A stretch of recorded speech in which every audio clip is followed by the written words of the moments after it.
자, 피의자 60대, 이재명 대표 습격했던 67세 남성 피의자 얘기도 한번 해보도록 하겠습니다.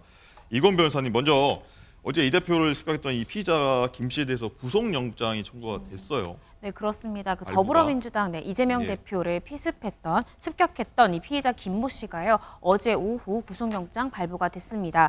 지난 3일 부산경찰청은 오후 7시 반쯤에 이 피의자 김모 씨에 대해서 살인미수 혐의로 부산지검에 구속영장을 신청했고요. 검찰은 3시간 30분 정도 검토를 거친 후에 같은 날 오후 11시경 이 피의자 김모 씨에 대한 구속영장 법원에 청구했습니다. 이 부산지법 성기준 영장전담 부장판사는 어제 오후 이 살인 미수 혐의로 검찰이 청구한 김 씨에 대한 구속영장 발부했는데요. 구속 사유에 대해서 설명한 바를 좀 보면 범행 내용이나 범행의 위험성 또 중대성 등 모든 사정을 고려해 볼 때 피의자가 도망할 염려 충분히 인정된다라고 구속 사유를 밝히기도 했습니다. 법원의 구속영장 발부는 이 피의자 김모 씨에 대한 영장 실질심사 종료된 지 2시간여 만에 바로 발부가 됐는데요. 이날 구속영장 실질심사는 약 20여 분 정도 진행된 것으로 알려졌습니다.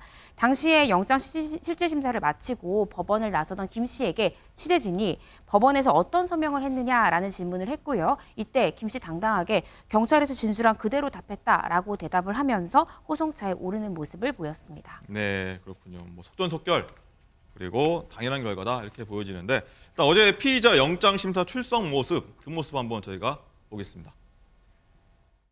이재명 대표 왜 공격하셨습니까? 정당에는 왜 문건을 경찰에다가 내 변명문을 8쪽짜리 제출을 했어요. 그거 참고해 주시면 되겠습니다. 선생님, 법정에 뭐라고 설명하셨습니까? 제출한 진술서에는 어떤 내용이 있습니까? 뭐 지금 심정이 좀 어떠신가요? 경찰에 진술한 거 그대로 했습니다. 네, 피의자가 뭐 당당하다고 해야 되나요? 뻔뻔하다고 해야 되나요? 이런 반응을 보이는데, 박상희 교수님 뭐 들으셨겠지만 경찰에 8쪽짜리 변명문을 제출했다 이런 얘기를 합니다. 근데 반성문이 아닌 변명문, 전 이런 건 사실 처음 들어보는데 그렇죠. 이거 어떻게 봐야 됩니까? 네, 일단은 뭐 본인은 반성은 하지 않는다는 메시지를 전한 것이라고 봅니다. 그러니까 보통은 형량을 감경받기 위해서 반성문을 내지 않습니까? 근데 본인은 이제 본인의 행동이 반성할 점이 없다. 그리고 지금 보면은 카메라 앞에서 고개를 숙이지 않아요. 그리고 카메라를 피하지 않고 어쩔 땐 정면으로 응시합니다. 이런 거를 봤을 때는 이 사람은 확신범이다라는 네. 생각이 들고요. 본인의 신념을 가지고 있는 건데 지금 뭐 언론에 의해서 밝혀진 바에 의하면 그 변명문의 일부도 지금 공개가 됐습니다. 지난 정부 때 부동산 폭락, 대북 굴욕 외교 등으로 경제가 쑥대밭이 됐다라고 얘기를 하면서 뭐 민주당이 이대로 이제 이재명 살리기에만 올인하면 이대로는 경제가 파탄난다. 본인은 역사적인 사명감으로 한 일이다라고 지금 썼다고 전해지고 있거든요. 예. 그러니까 이 사람한테는 이 경제적인 어려움이 기저에 깔려 있다라고 봐야 돼요. 지금 뭐 월세도 7달째인가 못 냈다고 전해지고 있기는 합니다. 그러니까 이런 생각으로 이제 그 본인의 신념을 계속해서 확대한 것으로 보이고요. 이게 이제 확증 편향인 거죠. 이대로만 사건을 보면 이게 계속해서 이제 인지가 커지면서 이게 정말 우리나라를 큰일 나게 만들겠다라고 생각하고 인지 믿고 싶은 것만 믿는 거죠. 하고 믿고 싶은 것만 믿는 거고요. 그러다가 저는 결정적으로 본인이 이 역사적 사명감을 가지고 이걸 바로 잡아야 된다라는 과대망상적 증상을 보인 것 같습니다.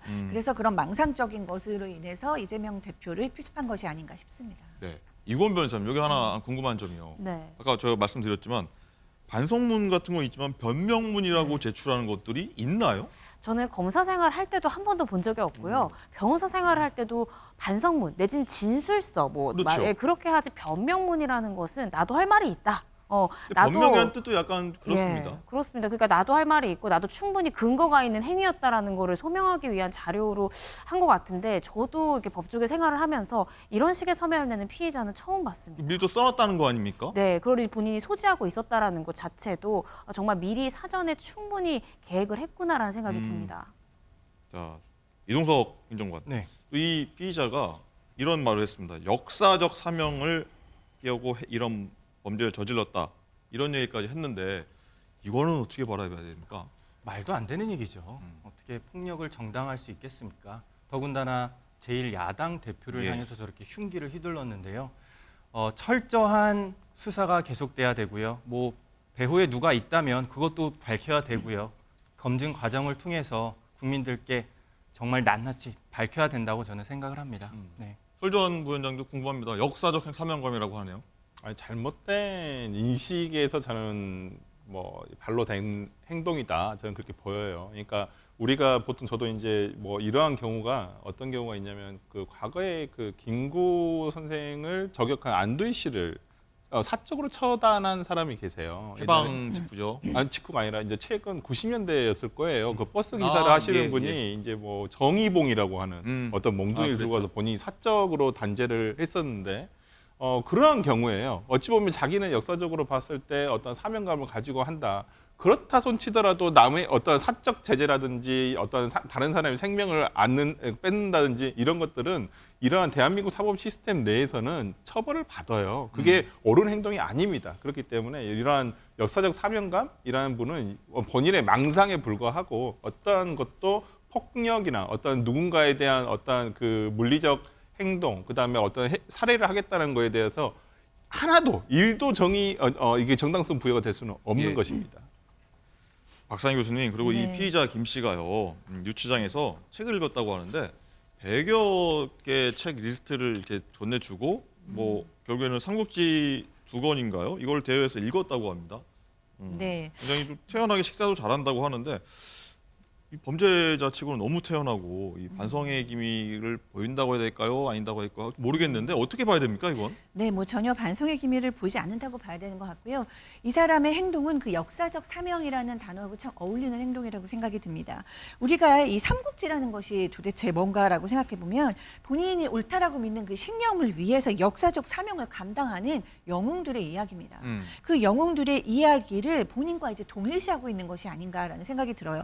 나도 이것을 역사적 사명으로 옳은 일을 용기 있게 했기 때문에 삼국지에 나오는 영웅들과 감히 나를 심리적으로 말씀드립니다. 심리적으로 비교하고 있지 않을까 싶고 그렇게 마음에 합리화를 하는 거죠. 그리고 그렇게 마음에 합리화를 하면 본인이 얼마나 마음이 편해지겠습니까? 내가 할도리를 했다라고 생각이 드니까 마음이 편하니까 책도 잘 읽고 밥도 잘 먹겠지요. 그러니까 이 사람이 기본적으로 확신범으로서 본인이 내가 믿는 바를 행했다라는 것에 대한 대단한 확신을 가지고 있는 것 같습니다. 이건 변호사님 일단 이 피의자 김 씨가 정말 주도 면밀했다. 계획 범죄다라고 볼 수밖에 없는 의심 정황들이 나오고 있는데 지난해부터 이 대표를 뭐 여러 차례, 6차례라고 하나요? 네. 계속 따라다녔다고 해요. 그러니까요. 수사를 해보니까 이 김모 씨가 이 대표를요. 지난해 6월부터 6차례가량 사전에 일정을 파악한 다음에 계속해서 따라다녔던 정황들이 수사 결과 속속 드러나고 있습니다. 제가 말씀드렸듯이 6차례를 이 대표를 따라다녔는데 흉기조차도 이 시점에 인터넷을 통해 미리 구입했다라고 네. 합니다. 김 씨는 지난해 12월 13일 부산, 또 지난 1일 경남 봉하마을 방문 등 이 대표의 일정에도 모습을 보인 것으로 밝혀졌고요. 다만 이 사건 살인미수 혐의 사건 전에 이 5차례가량 동행했을 때도 흉기를 소지하고 있었는가 이 부분은 아직 수사 과정에서 밝혀지지는 않고 있습니다. 네. 이번 사건 수사 중인 부산경찰청 수사본부는요. 3일 충남 아산시에 있는 이 김 씨의 자택, 또 부동산 중개사 사무실, 또 차량 등을 압수수색했고요. 이 컴퓨터 3대와 휴대폰 3대, 그리고 이 칼과 칼각이 칼을 가는 도구 각 1개, 업무용 노트 1권, 또 현수막 4개를 압수했다라고 밝혔습니다. 이 현수막에는 정치 관련한 내용이 적혀 있었다라고 알려지고 있습니다. 네. 피의자의 저런 것들을 확보했으니 뭐 범행 동기를 밝혀내는 데 도움이 되겠죠, 경찰이. 네.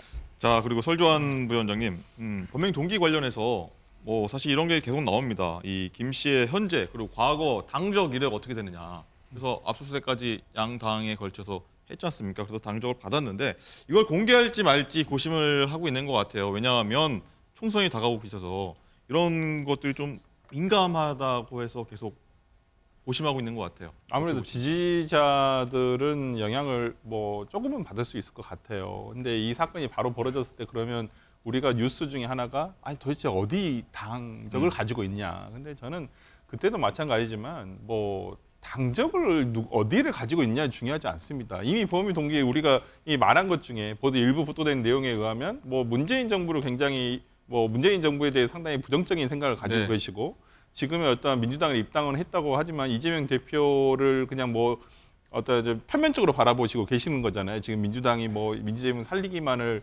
올인하고 있기 때문에 오히려 본인이 생각했을 때는 이재명 대표를 없애야지만 민주당이 지금 뭐 발목을 안 건다. 국가를 위해서 뭐 할 수 있다 이렇게 생각을 하시는데 저는 당적이 지금은 중요하지 않다고 봅니다. 이 사람이 왜 이런 생각을 가지게 됐는가라는 네. 것이 물론 중요하고, 물론 정치권에서 발생한 일이기 때문에 정치적인 해석이 뭐 부가적으로 나올 수밖에 없는 상황이고, 어떤 이분이 또 그러한 생각을 가지게 된 데에는 어떠한 원인이 있었을까라는 것을 생각해 봐야 되겠지만, 이분이 예를 들어서 국민의힘 계열의 어떤 과거 당적을 가지고 계시다고 해서 예를 들어서 이분을 뭐 지금 국민의힘에 누가 시켰을까요? 그렇게 생각하는 국민들은 네. 아무도 없으실 거란 말이에요. 그렇기 때문에 저는 이분이 개인적으로 어떠한 원인에 의해서 이런 생각을 갖게 되었는가, 망상을 갖게 되었는가에 대해서 우리가 집중하고, 앞으로 그러면 정치권에서의 어떠한 이러한 대표적인 인물, 당대표라든지 이런 부분에 대해서 어떻게 경호를 할 것인가, 이런 부분에 대해서 우리가 대책 마련에 이제 얘기를 해야 될 때이지, 당적을 가지고 서로 이게, 그러면 이분이 뭐 과거 새누리당 국민의힘 계열의 당적을 가지고 있다 해서 국민의힘에서 책임져야 됩니까? 그건 아니라고 보거든요. 저는 그런 부분에서 우리가 좀 합리적으로 생각할 필요가 있지, 이것을 정략적으로 이것을 할 필요는 없어야 된다고 봅니다. 네, 사실 이 피의자 김 씨 주변인들 얘기를 들어보면은 양당에 다 좀 싫어한다 이런 해석들이 나오고 있어요. 그럼 이렇게 한번 정리하도록 하겠습니다.